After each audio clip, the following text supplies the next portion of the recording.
Hello students, कैसे हैं आप बच्चों। हम लोगों ने लास्ट क्लास के अंदर डिस्कस किया था गुडविल का एक टॉपिक जिसका कि नाम था वेटेड एवरेज मेथड, जहां हमने सीखे थे वेट्स के हिसाब से कैलकुलेट करते हुए गुडविल को निकालना। आज उसी टॉपिक को हम आगे कंटिन्यू करेंगे और साथ में हम लोग करेंगे क्या, सुपर प्रॉफिट मेथड, यानी कि गुडविल को कैलकुलेट करने का एक और नया तरीका। तो चलिए बच्चों, स्टार्ट करते हैं आज की क्लास को। और आज की क्लास के लिए मैंने क्वेश्चन सेलेक्ट किया है क्वेश्चन नंबर 20। आपके बुक के अंदर जो पेज नंबर दिया हुआ है वो दिया हुआ है 3.32।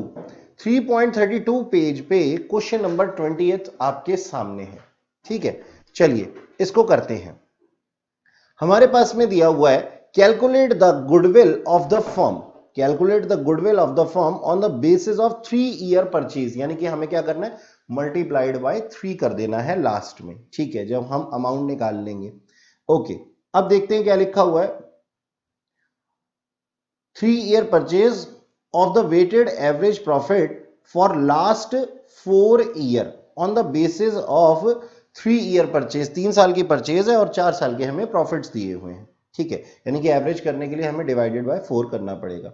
The appropriate weights to be use and profits are, हमें प्रॉफिट्स दिए हुए क्वेश्चन के अंदर और वेट्स दिए हुए हैं। ठीक है, तो प्रॉफिट्स थे 2015, 16, 16, 17, 17, 18 और 18, 19 के इस तरीके से। ओके, और कुछ दी हुई है हमारे को एडजस्टमेंट्स। अब इन एडजस्टमेंट्स को एडजस्ट करना तो हमने लास्ट क्लास में भी सीख लिया था। आज उसी को हम आगे कंटिन्यू कर रहे हैं वेटेड एवरेज मेथड के साथ में। ठीक है, तो यहां पे कुछ लिखा हुआ है, हम उसको करेंगे कि हमारे पास में क्या क्या चीजें हैं। देखिएगा, हमारे प्रॉफिट्स जो 2015 में थे, 15-16 में, उसमें थे 1,01,000 रुपए। यहां लिखा हुआ है on 1 December 2017 a major repair was made in respect of plant and machinery incurred ₹30,000 which was charge to revenue. ये तो बहुत गलत किया सर आपने। इसका मतलब क्या है? इसका मतलब यह है कि 1 दिसंबर 2017 को एक मेजर रिपेयर करवाया गया था। मेजर रिपेयर से हमें क्या पता लग रहा है बच्चों कि ये हमारा कैपिटलाइज नेचर का खर्चा है और हमने इसको कहां चार्ज कर दिया, रेवेन्यू नेचर में मान करके प्रॉफिट एंड लॉस अकाउंट में चार्ज कर दिया।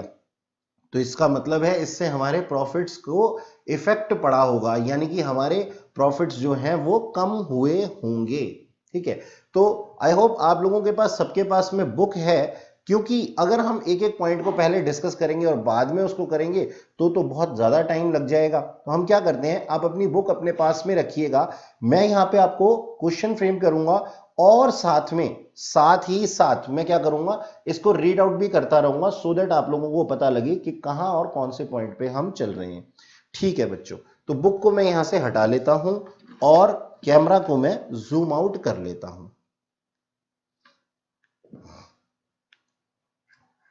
ठीक है, इस तरीके से। तो अब हमें क्या बनाना है, अब हमें बनाना है स्टेटमेंट ऑफ एडजस्टेड प्रॉफिट्स। ठीक है, जैसा कि हम एज यूजुअली करते थे वैसा ही हमें करना है। तो हम सबसे ऊपर लिख देते हैं क्या, आंसर कौन सा है सर, ये 20th है, जो कि हमें मिलेगा पेज नंबर 3.32 पे। तो हमें क्या बनानी है बच्चों, सबसे पहले स्टेटमेंट ऑफ एडजस्टमेंट, एडजस्टेड या फिर एडजस्टमेंट्स ऑफ प्रॉफिट्स। तो हमें क्या कैलकुलेट करने हैं, एडजस्टेड प्रॉफिट्स। ठीक, हमने यहां पे लिख दिए क्या, पर्टिकुलर्स। ठीक है, और हमने क्या लिख दिया, ईयर, ईयर 2015, 16, 16, 17, 17, 18 और 18, 19। ठीक है बच्चों, हाँ जी। अब देखिएगा यहां पे प्रॉफिट्स कितने दिए हुए थे, नेट प्रॉफिट्स दिए हुए थे, net profits before adjustment, before adjustment. और वो कितने थे? वो थे सर 15-16 में 1,01,000 रुपए। 1,24,000 जो थे वो 16-17 में थे। 1,00,000 के 17-18 में और 1,40,000 के 18-19 में। यही दिया हुआ है ना आपके क्लास, आपके बुक के अंदर? ठीक है सर। अब देखो बच्चों, हमारी बुक में क्या लिखा हुआ है, बुक आपके पास सामने होनी चाहिए। लिखा हुआ ऑन 1 दिसंबर 2017 हमारा एक मेजर रिपेयर हुआ था, और जो मेजर रिपेयर हुआ था ना, हमने उसको कहां चार्ज कर दिया? हमने उसको चार्ज कर दिया sir profit and loss account में। तो इसका मतलब हमने एज एन एक्सपेंडिचर इसको लिखा होगा ना, इसको हमने एज एन एक्सपेंडिचर रिकॉर्ड किया होगा। तो एक्सपेंडिचर रिकॉर्ड करने की वजह से हमारे एक्सपेंसेस क्या हो गए होंगे? कम हो गए होंगे। लेकिन ये एक एक्सपेंडिचर की तरह से, रेवेन्यू एक्सपेंडिचर की तरह से एडजस्ट नहीं होना चाहिए था, और अगर नहीं होना चाहिए था तो हम इसको एक्सपेंसेस की लिस्ट में से हम हटा देंगे। और अगर हम हटा देंगे तो क्या हो जाएगा? हो जाएगा ये कि हमारे नेट प्रॉफिट्स बढ़ जाएंगे। ठीक है, देखिए मैं आप लोगों को समझाने की थोड़ी कोशिश करता हूं कि हमने क्या किया। ये हमारा P&L अकाउंट था। हमारे नेट प्रॉफिट्स कितने थे? हमारे जो नेट प्रॉफिट थे वो थे, कौन से ईयर की बात है ये? दिसंबर 2017 की। यानी कि हम बात कर रहे हैं कब की? 17-18 की। हमारे प्रॉफिट्स थे 1,00,000 रुपीस के। अब 1,00,000 के जो हमारे प्रॉफिट्स थे ना, उसमें लिखा क्या हुआ था एक्सपेंस साइड पे? एक्सपेंस साइड पे लिखा हुआ था 30,000 रुपीस। ये 30,000 यहां नहीं आना चाहिए था, और अगर ये यहां पे नहीं आएगा तो एक्सपेंसेस की लिस्ट क्या हो जाएगी बच्चों? कम हो जाएगी। और एक्सपेंसेस की लिस्ट कम हो जाएगी तो नेट प्रॉफिट पे क्या इफेक्ट पड़ेगा? नेट प्रॉफिट इंक्रीज हो जाएगा। और अगर नेट प्रॉफिट इंक्रीज हो जाएगा तो इसको मैं कहां लिख दूं सर? ऐड लिख देता हूं। मैं इसको क्या लिख देता हूं? ऐड।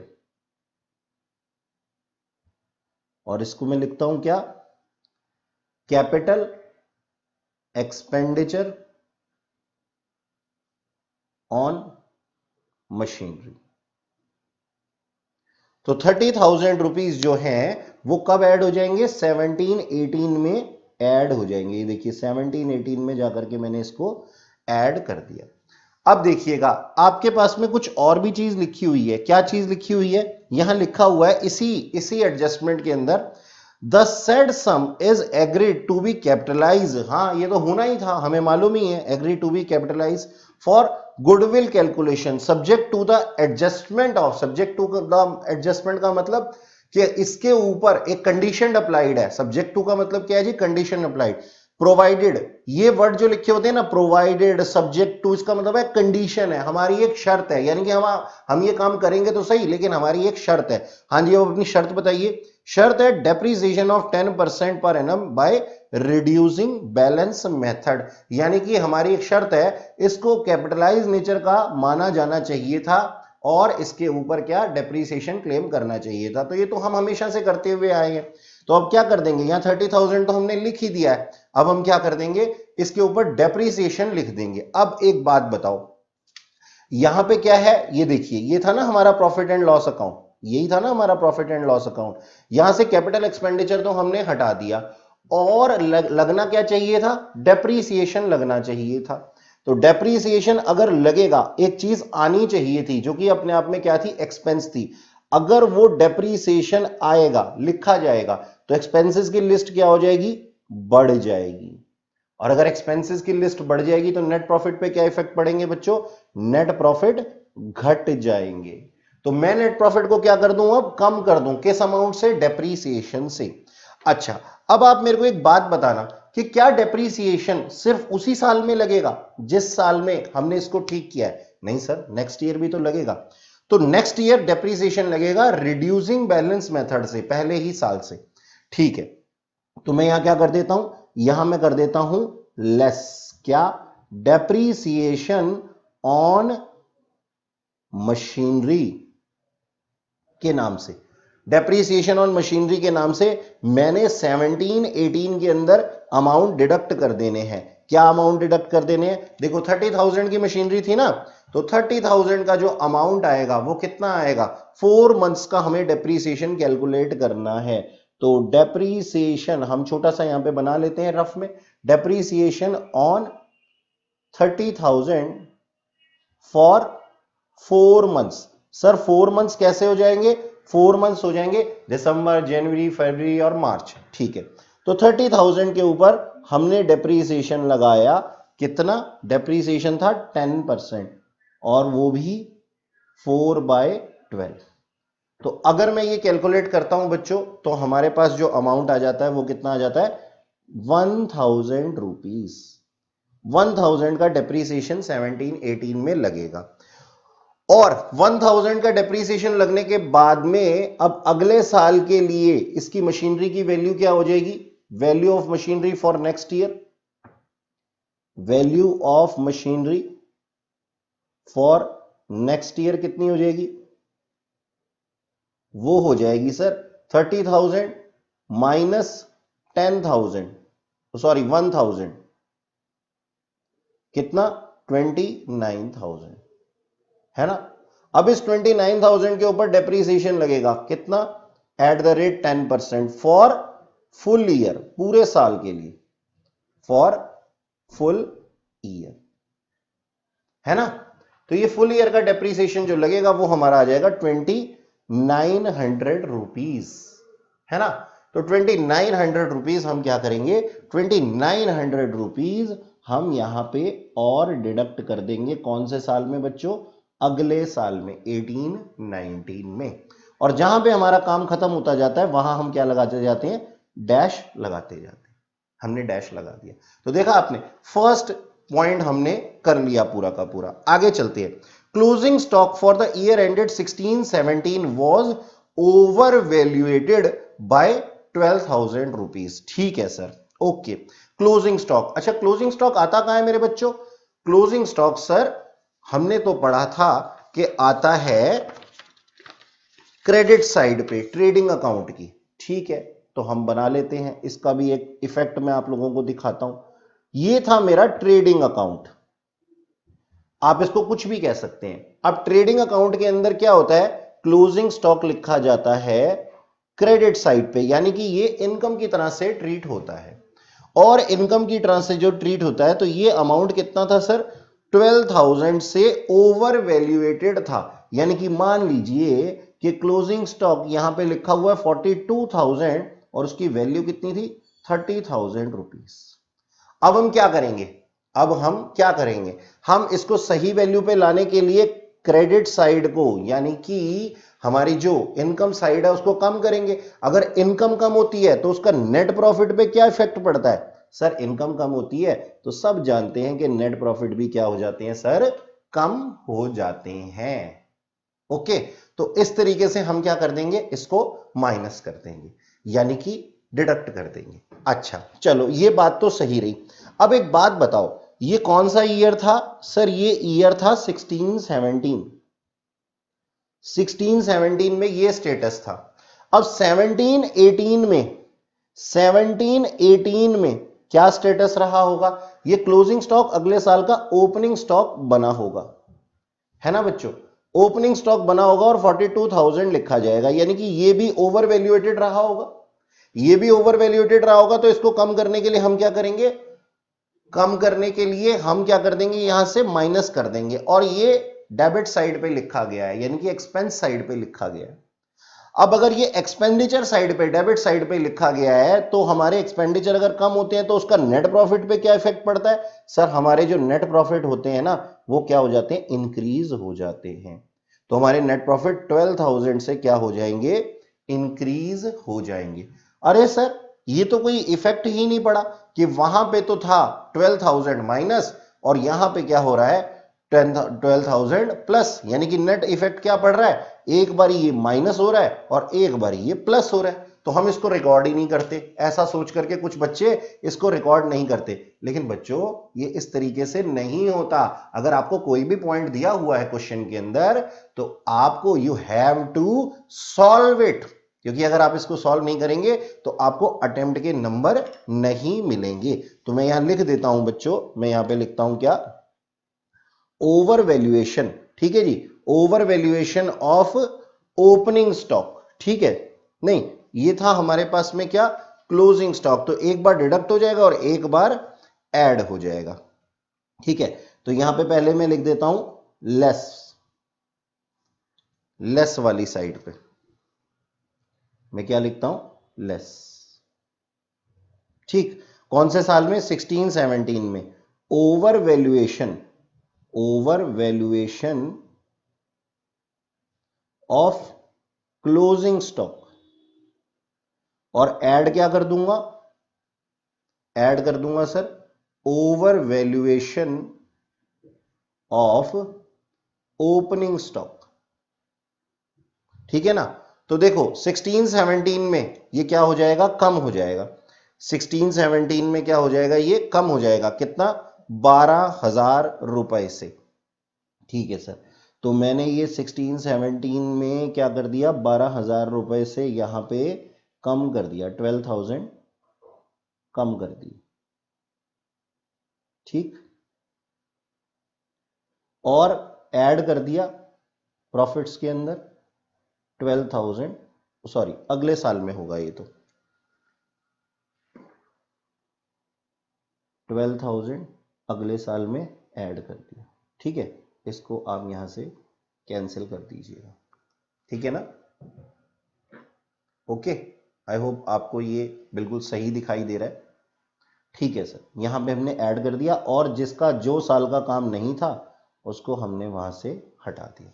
ठीक, तो ये एक जगह पे ऐड और दूसरी जगह पे लेस हो जाएगा। ठीक है सर, ये हमारे पास में statement of profit, adjustment profits की स्टेटमेंट बन रही है, जिसके के अंदर हम क्या करने वाले हैं, तीसरा वाला पॉइंट करने वाले हैं। तीसरे पॉइंट में देखो क्या लिखा है बच्चों, तीसरे में लिखा हुआ है, to cover management cost and annual charges of 24,000 should be made for the purpose of goodwill valuation. लो जी, हम क्या हुआ, हमने ना जो हमारी मैनेजमेंट की कॉस्ट थी ना, एनुअल चार्जेस कितने, 24,000, वो लिखे जाने चाहिए थे। अब जो लिखे जाने चाहिए थे वो अगर नहीं लिखे हैं, सोच करके देखो, तो ये मैनेजमेंट कॉस्ट क्या है, एक्सपेंस है, और अगर एक्सपेंस बढ़ता है तो नेट प्रॉफिट क्या हो जाता है बच्चों, नेट प्रॉफिट सर हमारे पास में क्या हो जाता है, कम हो जाता है। तो ये मैनेजमेंट कॉस्ट के बढ़ने से नेट प्रॉफिट क्या हो जाएगा, लेस हो जाएगा, डिडक्ट हो जाएगा। तो हम यहां क्या लिख देते हैं, यहां पे हम लिख देते हैं लेस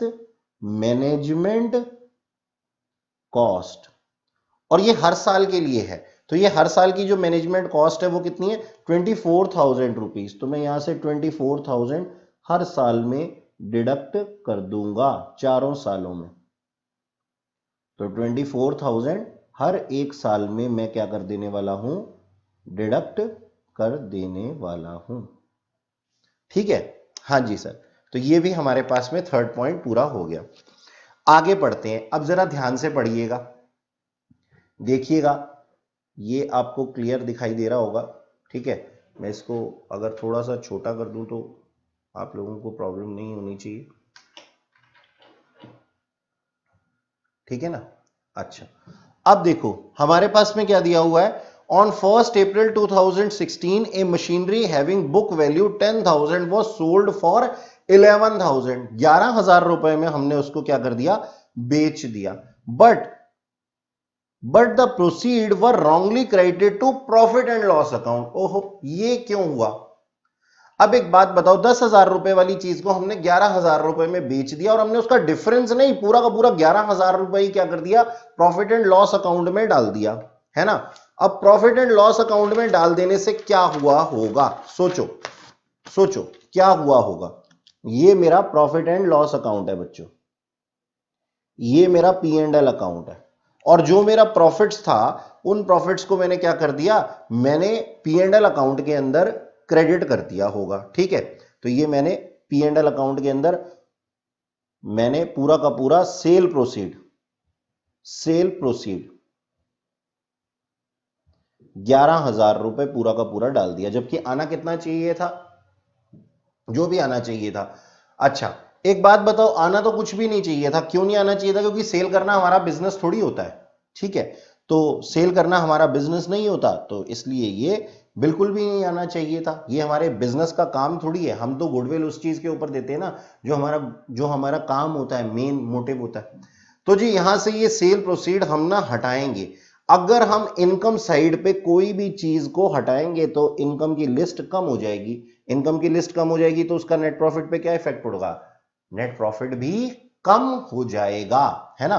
तो हम क्या कर देते हैं, इसको यहां से डिडक्ट कर देते हैं। तो मैं यहां लिख देता हूं क्या, अभी वो पॉइंट खत्म नहीं हुआ है, मैं यहां पे लेस लिख देता हूं और क्या लिख देता हूं, sale value, sale proceeds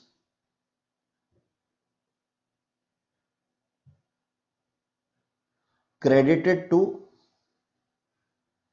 P&L account. तो अब इसको हमने यहां से हटाने हैं, कितना, कौन से साल में, 16-17 में मैंने इसको डिडक्ट कर दिया, कितना, 11,000 रुपीज। ओके, ठीक है बच्चों, यस सर, बिल्कुल ठीक है। अब जरा आगे का पॉइंट पढ़ लें। बोला गया था 11,000 रुपए की वैल्यू के लिए, वो तो हमने उसको ठीक कर दिया। आगे लिखा हुआ, no effect has been given to rectify the same, depreciation is charge on machinery at the rate 10% per annum by reducing balance method. देखो कितनी बड़ी गलती की है इन लोगों ने यहां पे। एक तो तुमने एक प्लांटेड मशीनरी को बेच दिया, चलो उसको तो हमने ठीक कर दिया, ठीक है, पूरा का पूरा सेल प्रोसीड तुमने यहां पे ले लिया था, जो कि हमारी इनकम का पार्ट नहीं था। दूसरा तुमने एक और गलती कर दी, जो मशीनरी बिक चुकी है उसके ऊपर तुम डेप्रिसिएशन लगाई जा रहे हो, तो ये काम तो खराब है ना। डेप्रिसिएशन किसके ऊपर लगता है, जो मशीनरी एग्जिस्टेंस में हो, जो चीज सेल आउट हो चुकी है उसको तुम डेप्रिशिएट कैसे कर सकते हो, उसके बुक्स ऑफ अकाउंट तो बंद हो चुके हैं। तो अब क्या हुआ होगा, देखो यहां पे हम सीखते हैं हुआ क्या होगा। प्रॉफिट एंड लॉस अकाउंट के अंदर, ये मेरा प्रॉफिट एंड लॉस अकाउंट है ना, ये वाली मैंने सेल प्रोसीड की एंट्री भी की थी। अब देखो हमने ना यहां पे ना हर साल क्या लिखा होगा, डेप्रिसिएशन लिखा होगा, और डेप्रिसिएशन की वजह से हमारे नेट प्रॉफिट जो है वो कम रहे होंगे। अब क्या होगा, ये डेप्रिसिएशन यहां से हटाया जाएगा, और जब ये डेप्रिसिएशन यहां से हटाया जाएगा तो एक्सपेंसेस की लिस्ट क्या हो जाएगी, कम हो जाएगी। एक्सपेंसेस की लिस्ट कम होने से क्या होगा, नेट प्रॉफिट बढ़ जाएंगे। तो अगर नेट प्रॉफिट बढ़ेंगे तो ये ऐड होगा। बच्चों एक साल के लिए नहीं, इसका इफेक्ट जो है वो 3 सालों तक पड़ेगा। क्यों, क्योंकि हमने मशीनरी जो बेची थी ना 16-17 में, ओपनिंग में ही बेच दी थी, और उस साल का हमने डेप्रिसिएशन लगाया होगा। तो अब अगर आपने 3 सालों का डेप्रिसिएशन रॉन्गली कैलकुलेट किया होगा, तो देखो यहां पे इसका अमाउंट कितना था, 10,000 है। सर 11,000 मत ले लेना गलती से भी, क्योंकि 11,000 में तो वो सेल हुई थी, 10,000 की मशीनरी थी। तो 10,000 के ऊपर फर्स्ट ईयर का डेप्रिसिएशन हमने कितना लगाया होगा सर, 1,000 लगाया होगा पूरे साल का। 10 में से 1 गया तो ये मशीनरी कितने की बच गई थी, 9,000 की थी। तो 10% के हिसाब से हमने इसके ऊपर कितना लगा दिया होगा सर, 900 डेप्रिसिएशन नेक्स्ट ईयर भी लगा दिया होगा। और फिर उसके बाद में उससे नेक्स्ट ईयर भी हमने लगाया होगा। 9,000 में से 900 अगर चला जाता है तो कितना बच जाता है बच्चों, 88,100 बन जाता है। और 8,100 के ऊपर भी हमने क्या लगा दिया होगा, डेप्रीसिएशन लगा दिया होगा, कितना, 810 रुपए। ये तीनों के तीनों डेप्रीसिएशन नहीं आने चाहिए थे, और क्योंकि ये नहीं आने चाहिए थे तो अब हम इसको क्या कर देंगे बच्चों, यहां से हटा देंगे। और अगर हम इसको यहां से हटा देंगे तो हमारे नेट प्रॉफिट पे क्या इफेक्ट पड़ेगा, नेट प्रॉफिट बढ़ जाएगा। तो हर साल का जो नेट प्रॉफिट है हम बढ़ा देंगे बार बार लगातार 3 सालों तक, ठीक है जी। तो हम यहां क्या लिख देंगे, एड, और यहां लिखेंगे depreciation on machinery already sold. जिस मशीनरी को हम बेच चुके थे उसके ऊपर आपने डेप्रिसिएशन लगा करके गलत किया है। तो इसका जो अमाउंट है 3 सालों तक, 16-17 में कितना आ जाएगा, 1,000 रुपीज ऐड हो जाएंगे, 900 रुपीज 17-18 में ऐड हो जाएंगे, ठीक है ना। और फिर उसके बाद में 18-19 में 810 रुपीज ऐड हो जाएंगे, जैसा कि अभी हमने निकाला था। तो देखो बच्चों अब ये चारों पॉइंट्स हमारे हो चुके हैं पूरे के पूरे, है ना। और ये 4 साल के हमारे सामने जो आ चुके हैं वो प्रॉफिट्स आ चुके हैं। तो अब मैं अगर इसको यहां कैलकुलेट कर दूं, अगर मैं यहां पे इसको कैलकुलेट कर दूं तो मेरा 15-16 का जो हमारा अमाउंट बन जाता है वो बन जाता है 77,000। 16-17 के जो हमारे प्रॉफिट्स हैं वो है 78,000 रुपीज के, ठीक है। और 17-18 के जो हमारे प्रॉफिट्स हैं बच्चों वो हैं 1,17,900 रुपीज के। 1,13,910 के प्रॉफिट्स जो हैं वो 18-19 के हैं। ये 4 सालों के प्रॉफिट्स हमारे पास में हमने निकाल लिए। अब हम क्या करेंगे सर, अब हमें गुडविल कैलकुलेट करनी है। एडजस्टेड प्रॉफिट्स तो हमारे पास में आ चुके हैं, ठीक है बच्चों। तो एक फ्रेश पेज लेंगे और फ्रेश पेज पे बढ़िया सा काम करेंगे, ठीक है। ये थोड़ा सा इसको जूम इन कर दिया जाए। ओके, ये हमारी जादू की छड़ी। और अब हमने क्या वर्किंग नोट बनाना है। वर्किंग नोट क्या है, ये मेन क्वेश्चन का ही पार्ट है। Calculation of weighted profits.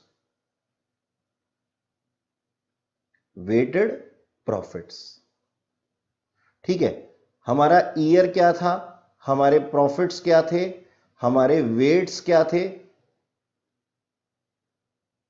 और हमारा प्रोडक्ट क्या था, जैसे हमने लास्ट क्लास में करना सीखा था, ठीक है बच्चों। ईयर था 15-16, 16-17, 17-18, 18-19 और यही ईयर्स थे। 77,000 का प्रॉफिट हमारे पास में 15-16 में था। 78,000 का next year. Adjusted profit for 17-18 was 1,17,900 और 18-19 के लिए हमारा प्रॉफिट जो था वो था 1,13,910 रुपए। हमने जो वेट्स देने थे 1, 2, 3, 4 देने थे। जैसा कि मैंने लास्ट क्लास में आपको समझा ही दिया था कि जो करंट हमारा ईयर होगा, प्रीवियस लास्ट ईयर रहा होगा या फिर जो सबसे नियर बाय का हमारा ईयर होगा उसको हम सबसे ज्यादा वेट देते हैं। तो अगर मैं इसको मल्टीप्लाई करता हूं तो यहां पे आ जाता है 77,000, 1,56,000, 3,53,700 और 4,55,640 रुपीस। वेट्स का अगर मैं टोटल करता हूं तो 10 है और प्रॉफिट्स का अगर मैं करता हूं टोटल तो 10,42,340 मेरे पास में आ जाता है, ठीक है। अच्छा जी, अब मुझे करना क्या है, वेटेड एवरेज प्रॉफिट्स निकालने हैं, ठीक है ना। वेटेड एवरेज प्रॉफिट्स कितने हैं मेरे, 10,42,340 को अब मैं डिवाइड करने वाला हूं किससे, टोटल वेट से, दैट इज 10। तो यहां पे मेरे पास में आ जाता है 1,04,234 रुपीस। इसको अगर मैं मल्टीप्लाई कर दूं नंबर ऑफ ईयर्स परचेज से, ठीक है, तो हमारे पास में कितना अमाउंट आ जाएगा, देखो जरा। 1,04,234 को अगर मैं मल्टीप्लाई कर देता हूं, नंबर ऑफ ईयर परचेज कितने थे, 3 थे, 3 ही थे ना, जरा मैं कंफर्म कर लेता हूं। On the basis of 3 year purchase, जी हाँ। तो हमारे पास में जो अमाउंट आ जाता है वो आ जाता है बच्चों 3,12,702। ये अमाउंट हमारे पास में देखिए ये आ जाता है, ठीक है ना। तो ये हमारी टोटल क्या हो जाती है जी, हमारी गुडविल की वैल्यू आ जाती है, गुडविल। ओके, तो इस तरीके से पहले हमने क्या करना है, पहले हमने करना है जी, हमारे पास में क्या होना चाहिए, हमारे पास में एवरेज प्रॉफिट्स होने चाहिए। हमें एवरेज एडजस्टेड प्रॉफिट निकालने। एडजस्टेड प्रॉफिट निकालने के बाद में हमारे को क्या करना है, वेट से उसको निकालना है, क्या, गुडविल को, ठीक। अच्छा जी, अब ये तो था सर हमारा weighted average method. Weighted average method के बाद में हमारे पास में जो है वो है क्या, वो है सुपर प्रॉफिट मेथड, ठीक है। सुपर प्रॉफिट मेथड किस तरीके से काम करता है, आइए सीखते हैं। देखो बच्चों, सुपर प्रॉफिट मेथड अब हम क्या करने वाले हैं, स्टार्ट करने वाले हैं। अगला टॉपिक, अगले टॉपिक का नाम है सुपर प्रॉफिट मेथड, ठीक है सर। अब सुपर प्रॉफिट का मतलब क्या होता है, सुपर का क्या मतलब होता है बच्चों, सुपर का मतलब होता है सर एक्स्ट्रा, एक्स्ट्रा। ठीक है जी, कुछ एक्स्ट्रा। जैसे हमारे पास होता है ना, कौन होता है, सुपरमैन होता है सर। अब सुपरमैन जो होता है, वो सुपरमैन क्या करता है, वो एक नॉर्मल पर्सन से ज्यादा होता है, दैट मींस एक्स्ट्रा होता है ना। तो वो जो भी कुछ करता है वो तो हमारा मैटर नहीं है, लेकिन हमें क्या करना है, हमारे को एक्स्ट्रा देखना है, यहां पे एक्स्ट्रा देखना है। तो एक्स्ट्रा देखने का मतलब क्या है कि हमारे को सुपर अमाउंट निकालने। ठीक है, तो अब इसके अंदर गुडविल कैसे निकल करके आती है, गुडविल ऐसे निकल करके आती है कि हम देखना जरा, मैं इसका फॉर्मूला लिखने जा रहा हूं। Goodwill is equal to super profits multiplied by number of years purchase. तो इसका मतलब क्या हुआ, इसका मतलब यह हुआ मेरे बच्चों कि हमने ना उसको मल्टीप्लाई कर देना है। यानी कि सर आप तो बस ये कर रहे हो कि आपने क्या कर दिया, वेटेड एवरेज की जगह पे क्या लिख दिया, नंबर ऑफ ईयर्स परचेज लिख दिया, और उसके साथ में मल्टीप्लाई किसको कर दिया, वेटेड एवरेज के साथ में सुपर प्रॉफिट्स को। हाँ जी, बस यही करना है हमें। लेकिन सर सुपर प्रॉफिट्स निकलते कैसे हैं, इस चीज को हमें समझना है। तो समझते हैं बच्चों। मान लो ये हमारे पास में है क्या, एक एग्जिस्टिंग बिजनेस। ठीक है जी, ये एक एग्जिस्टिंग बिजनेस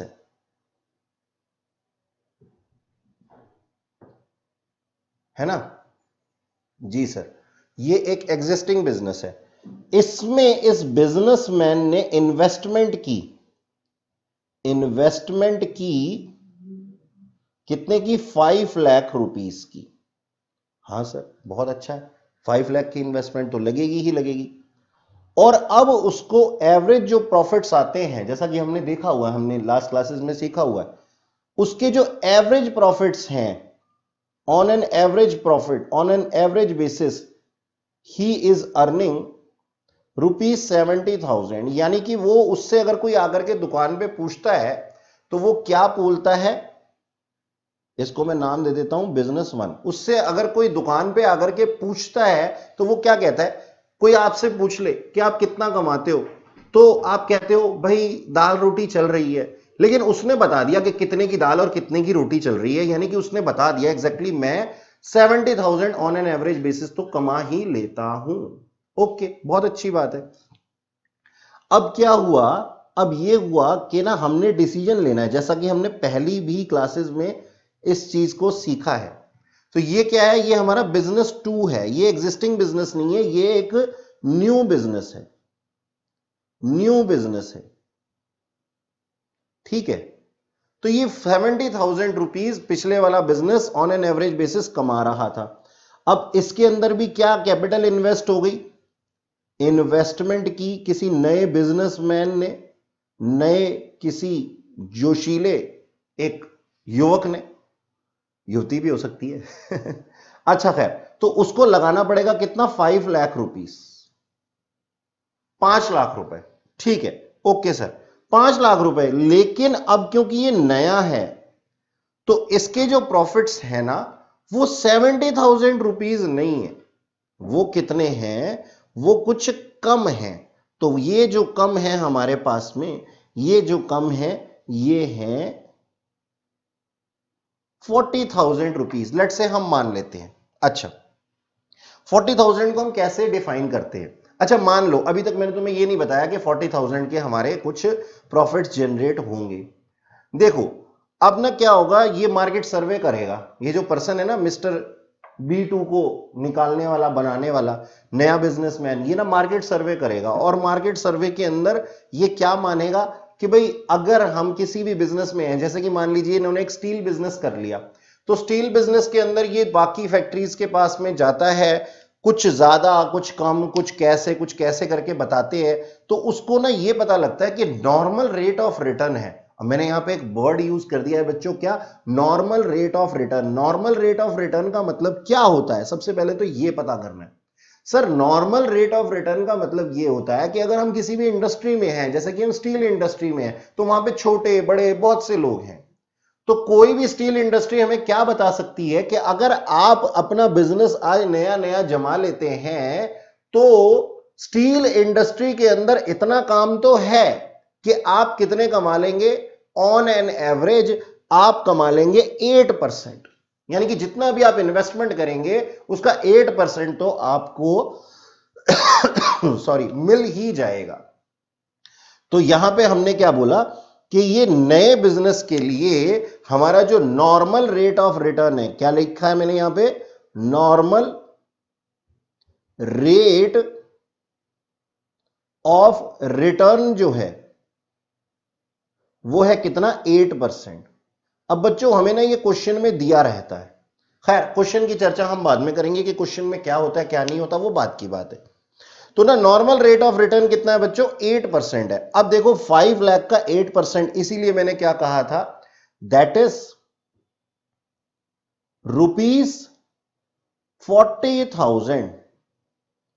यानी कि हम क्या कहते हैं कि आपको जितने भी कस्टमर मिले, लेकिन ऐसा नहीं हो सकता कि आप खाली बैठे आपको कुछ ना मिले, कितने भी नए हो आपको नॉर्मल रेट ऑफ रिटर्न के हिसाब से 40,000 पर एनम तो मिल ही जाएंगे अगर आप 5 लाख रुपए इन्वेस्ट करते हैं। ठीक है सर।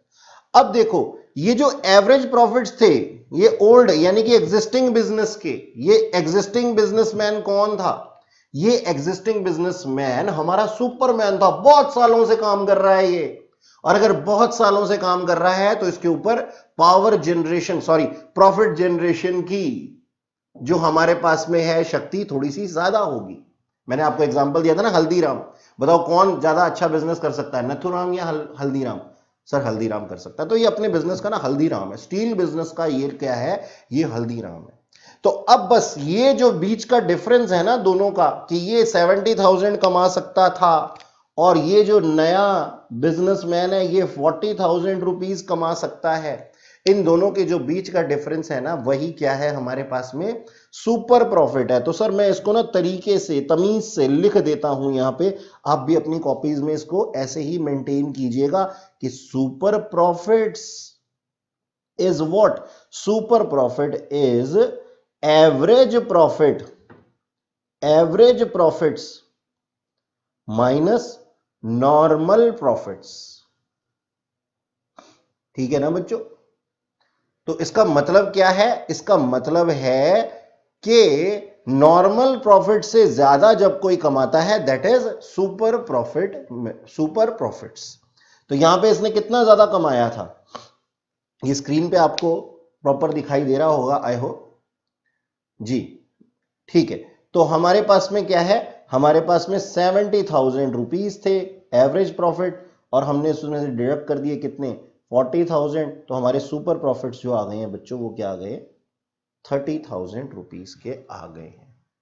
अच्छा अब एक बात बताओ, हम किसी को ये कहते हैं कि आपको ये जो एडवांटेज मिलेगा ना, ये एडवांटेज मिलेगा कितने सालों तक, 5 सालों तक ही मिल पाएगा।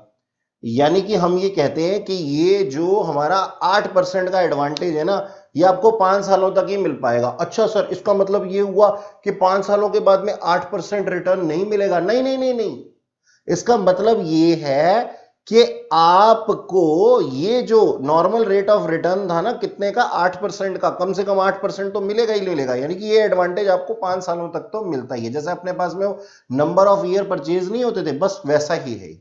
तो मैं यहां लिख देता हूं क्या, ये नंबर ऑफ ईयर्स परचेज है, नंबर ऑफ ईयर्स परचेज। तो मान लीजिए मैं क्वेश्चन के अंदर डाल देता हूं कितने, 5 ईयर्स, तो मेरे जो बिजनेस की गुडविल है वो कितनी आ जाएगी, therefore goodwill is equal to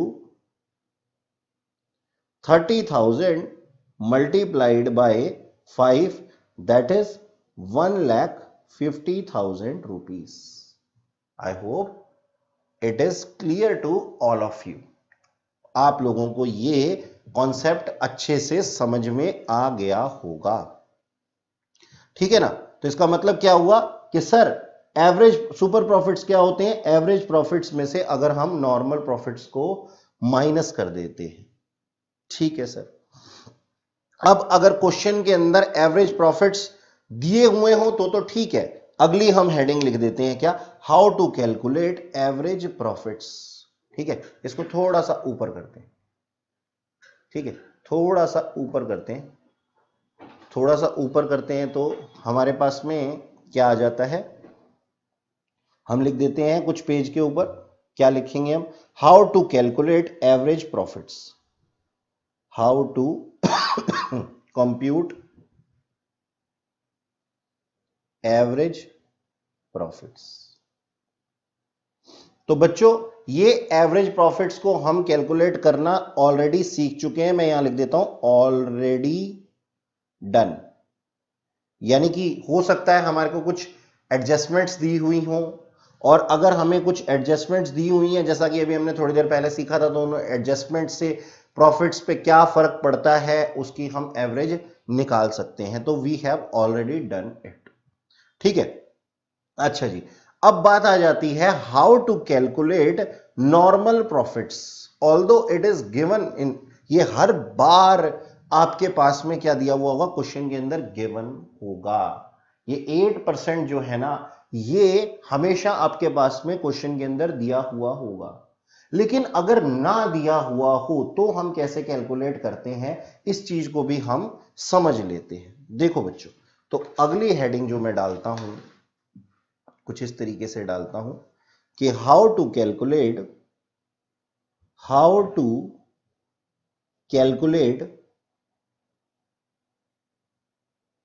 normal profits,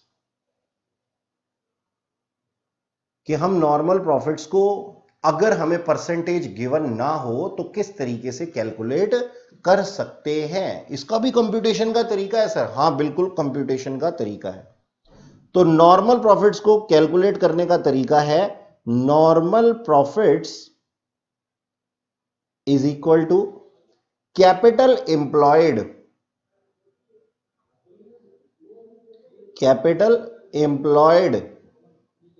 multiplied by normal rate of return. Normal rate of return. ठीक है, यानी कि ये नॉर्मल रेट ऑफ रिटर्न तो हमें क्वेश्चन में गिवन ही होगी। हमारे को क्या निकालना है सर? कैपिटल एम्प्लॉयड निकालना है। ठीक है, तो कैपिटल एम्प्लॉयड निकालना है या फिर क्वेश्चन में गिवन होगा, ये हम देखते हैं। ठीक है, एक क्वेश्चन करते हैं बच्चों, काफी देर हो गई हमने कुछ क्वेश्चन नहीं किया। ठीक है, तो मैंने आप लोगों के लिए यहां पे इलिस्ट्रेशन नंबर 11 को सेलेक्ट किया है, पेज नंबर 3.17 पे। ठीक है, इसी कॉन्सेप्ट के ऊपर है हमारे पास में 3.17 पेज नंबर, फटाफट से निकाल लो। देखो जी, 3.17 पेज पे इलिस्ट्रेशन नंबर 11 इस तरीके से है। देखो बच्चों, इसको थोड़ा सा जूम इन कर लेते हैं। ये देखो यहां क्या लिखा हुआ है, बिल्कुल बहुत ही आसान ये हमारे पास में जो है वो इलिस्ट्रेशन है। देखो क्या लिखा हुआ है, a firm earned net profit during the last year as, year of profits दिए हुए 18,000, 20,000 एंड 22,000 रुपीज।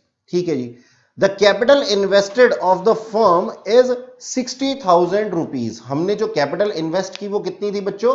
वो थी 60,000, और नॉर्मल रेट ऑफ रिटर्न कितना था? 10%. Calculate the value of goodwill on the basis of 3-year purchase of average super profit for last 3 year। 3 साल के हमारे जो प्रॉफिट्स हैं उसका नंबर ऑफ ईयर्स परचेज कितना है हमारे पास में? वो दिया हुआ है 3 ईयर्स ही दिए हुए हैं। तो सबसे पहले तो हमने क्या करना है बच्चों? एवरेज प्रॉफिट कैलकुलेट कर लेना है। तो हमने क्या किया, हमने यहां पे लिखा सबसे ऊपर इलिस्ट्रेशन नंबर 11। हम क्या कर रहे हैं? Illustration number 11 page number 3.17। ठीक है, ओके।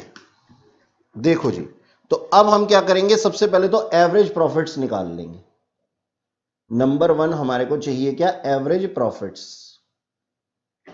एवरेज प्रॉफिट्स कितने थे बच्चों? 18,000 रुपीज थे, साथ में हमारे पास 20,000 रुपीज थे, साथ में 22,000 रुपीज थे।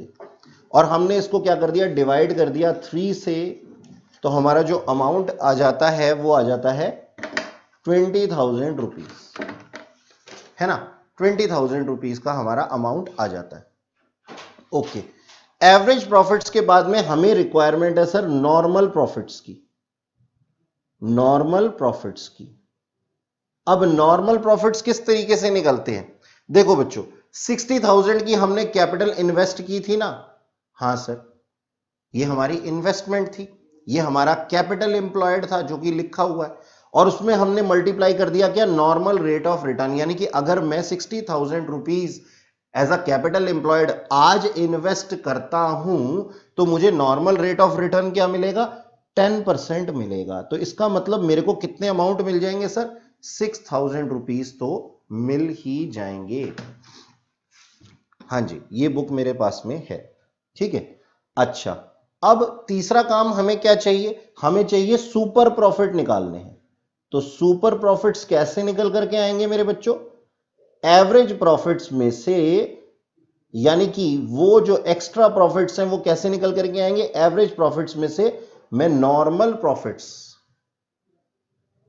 को क्या कर दूंगा, डिडक्ट कर दूंगा।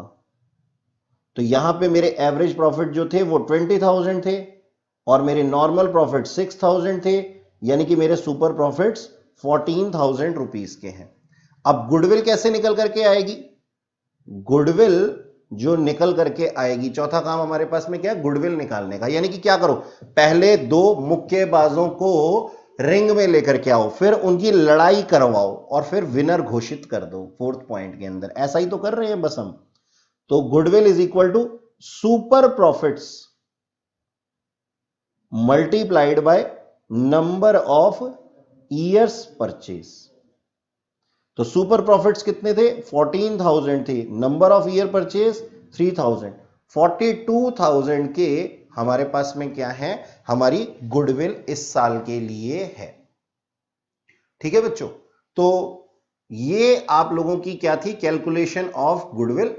हम लोगों ने इसको बहुत ही अच्छे तरीके से सीखा और मेरे को लगता है कि आप लोगों को भी ये बहुत अच्छे से समझ में आ गया होगा। तो बच्चों, ये जो था आज का जो आपका काम है वो ये काम है कि ये सारा का सारा आप रिवाइज करेंगे घर जाकर के। तो आई होप बच्चों आप लोगों को जो मैंने समझाया वो बहुत अच्छे से समझ में आया होगा। Thank you very much.